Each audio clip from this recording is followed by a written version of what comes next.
Hi guys, welcome back to Clare's Kingdom, where we talk facts, walk fierce, and remind the world that well-behaved women rarely make history. Yeah.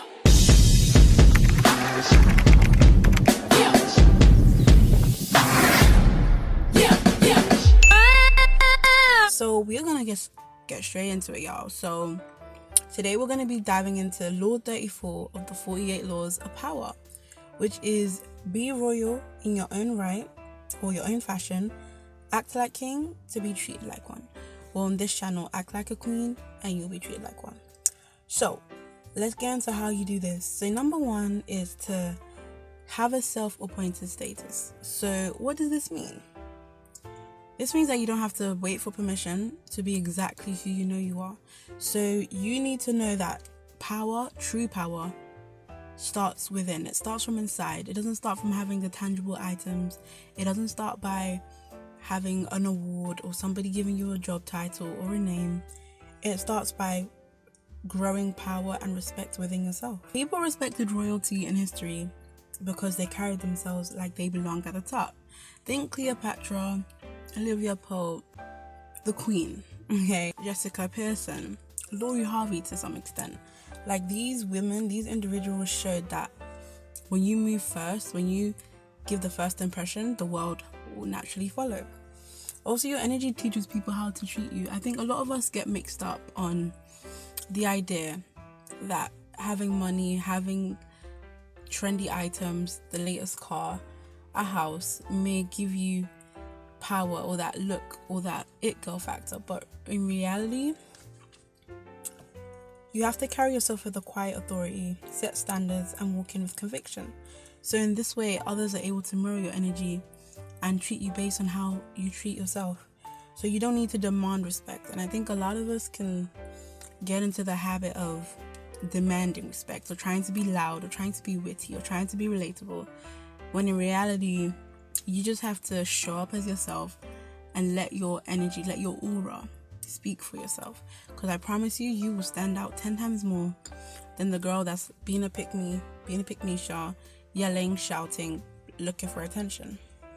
And I'm sure we've all seen or know a girl or a woman who literally walks into the room and all attention just shifts to her, and she doesn't have to raise a finger, she doesn't have to say a thing, but for some reason all the men, all the women, all the babies, children, animals are just attracted to her.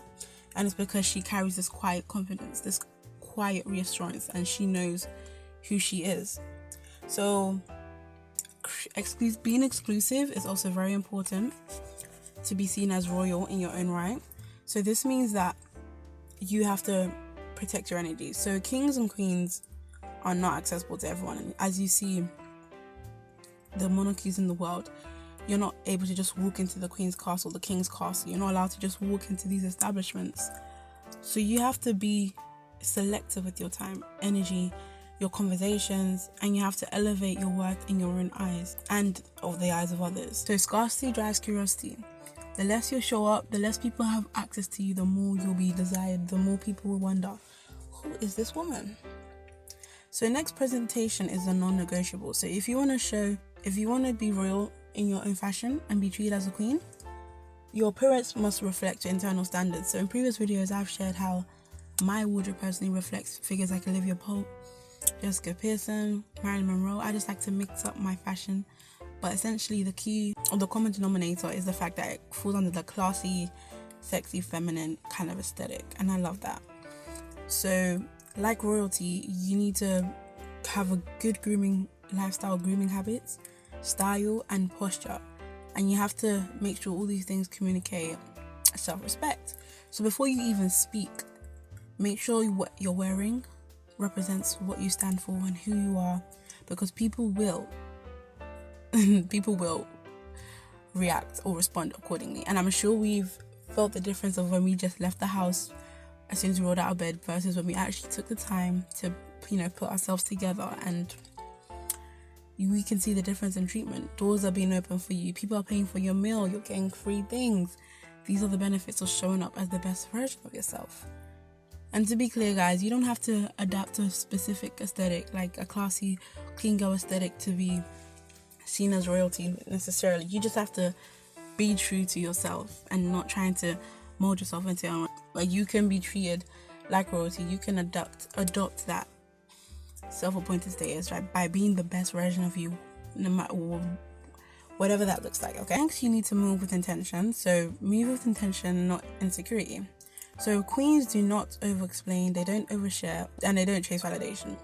And this is one thing that I have observed that a lot of women do, in where they feel the need to overshare, especially like sad stories or sad or troubled times. And I personally am someone that feels like you need to be private. Even if someone asks you, depending on who they are, you don't have to sit there and tell them your whole life story or your whole trauma dumping. It's just not cute.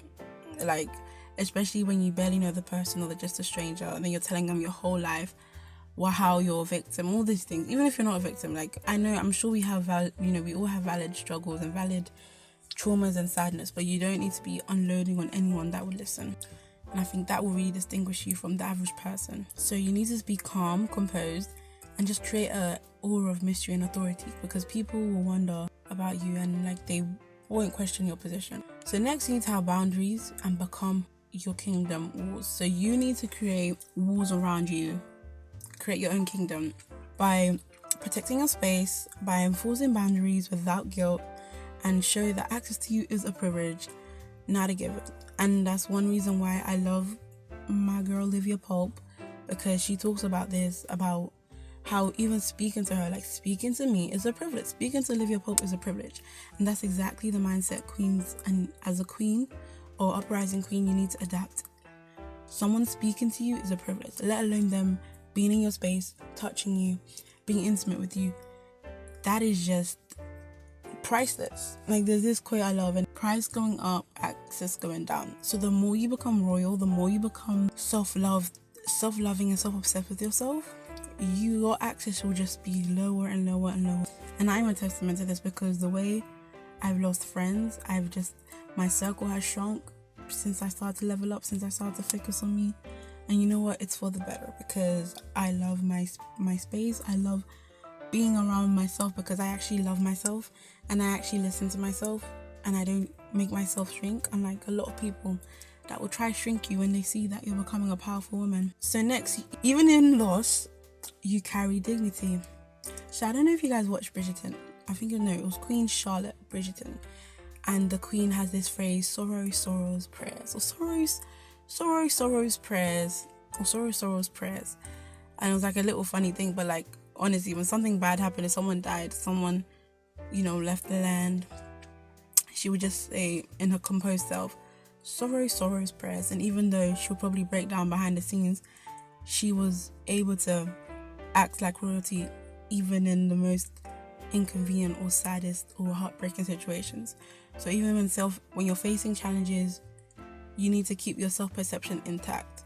And I'm sure we've seen like different types of queens in the movie in the movies or in like Disney, where no matter what happens, they still have this like kind of cold and like focused exterior. And that's one thing you need to develop. Like, don't let them see you sweat, don't let them see you react. And people respect this resilience because it's wrapped in grace, and you'll just be perceived as a powerful person, able to navigate yourself in every situation. So lastly, to wrap up this law 34, is that you have to craft your legacy and not just your image. So like real queens, it's not only about your appearance, it's about leaving an actual impact. So you need to build, you need to influence, and you need to lead.